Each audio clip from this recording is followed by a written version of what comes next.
आप सभी का मेरा नमस्कार दोस्तों।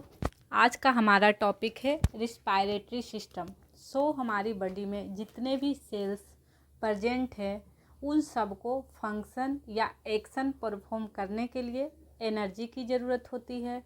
एंड एनर्जी सेल्स को तब मिलती है जब बॉडी में केमिकल रिएक्शन होती है। And in chemicals reaction occurs के लिए बॉडी को ऑक्सीजन की भी ज़रूरत होती है। एंड ये ऑक्सीजन कैसे मिलती है? रिस्पायरेटरी सिस्टम एक रूट है जिसके थ्रू ऑक्सीजन हमारे बॉडी में एंटर करती है। एंड कार्बन डाइऑक्साइड जो कि सेल्स का बेस्ट प्रोडक्ट है वो रिस्पायरेटरी सिस्टम के थ्रू ही बाहर निकल जाती है। रिस्पायरेटरी सिस्टम एक रूट है जो कि ऑक्सीजन को एंटर करता है एंड कार्बन डाइऑक्साइड को एक्सक्रीट आउट करता है। सबसे पहले हम पढ़ेंगे रिस्पायरेटरी सिस्टम का डेफिनेशन। तो चलिए डेफिनेशन देखते हैं। Process by which oxygen is taken in blood, carbon dioxide is given out.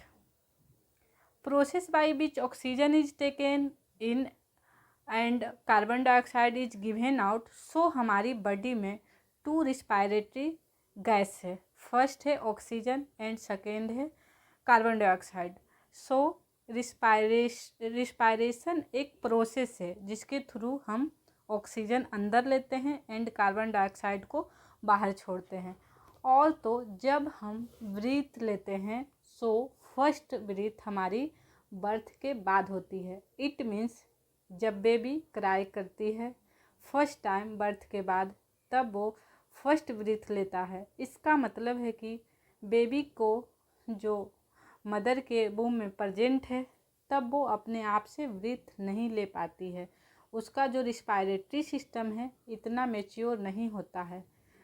Placenta के थ्रू मदर के वूम में से रिस्पायरेटरी गैस की एक्सचेंज करता है। नेक्स्ट अपन देखते हैं रिस्पायरेटरी रेट।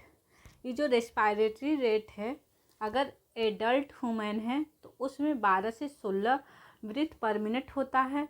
अगर अनहेल्दी हैं तो उसमें 12 की जगह 10 भी हो सकता है, 16 की जगह 13 भी हो सकता है। ये हेल्दी एडल्ट्स के लिए इतना परफॉर्म करता है।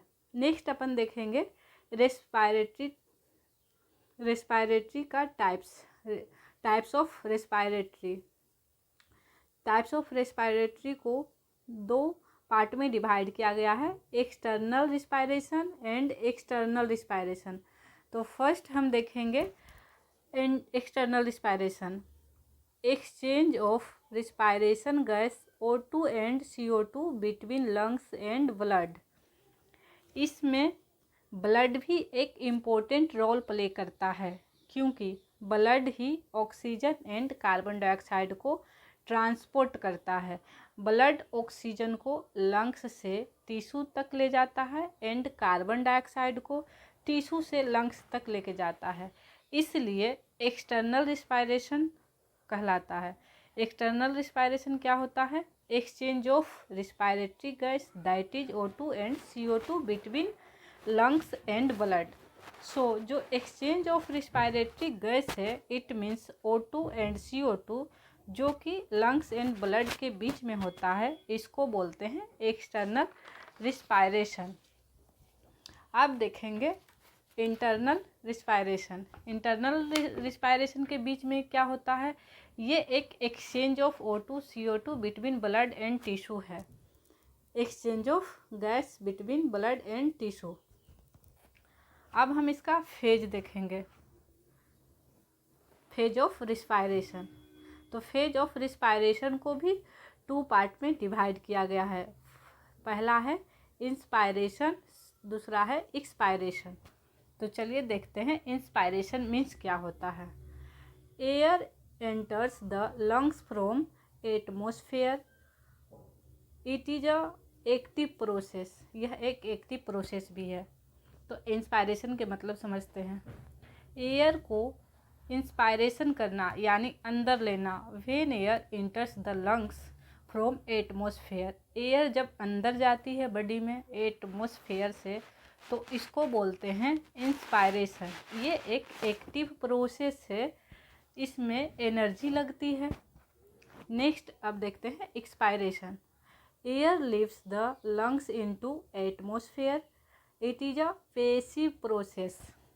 एक्सपायरेशन का मतलब क्या होता है?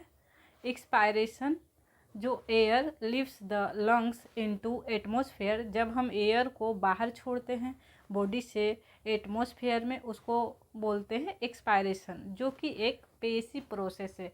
इसमें बिल्कुल भी एनर्जी का यूज नहीं होता है। नेक्स्ट हम देखेंगे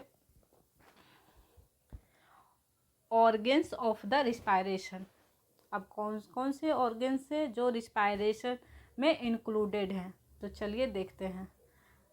respiratory track, nasal, pharynx, larynx, ये जो है अपर रिस्पायरेटरी ट्रैक है। देखिए डायग्राम के थ्रू हम बताते हैं आपको।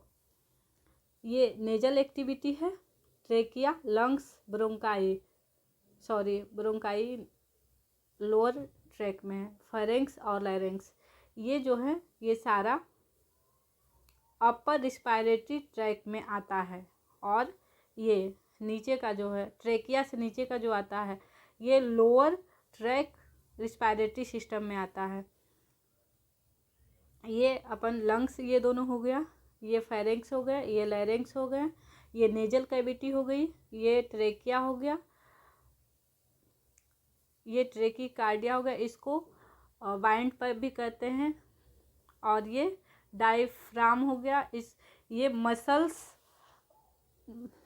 रिस्पायरेटरी ऑर्गन का ये मसल्स भी इसको कहते हैं। मीन्स ये इसका वर्क क्या है? इंस्पायरेशन और एक्सपायरेशन में हेल्प करता है। Muscles of the respiratory system diaphragm है।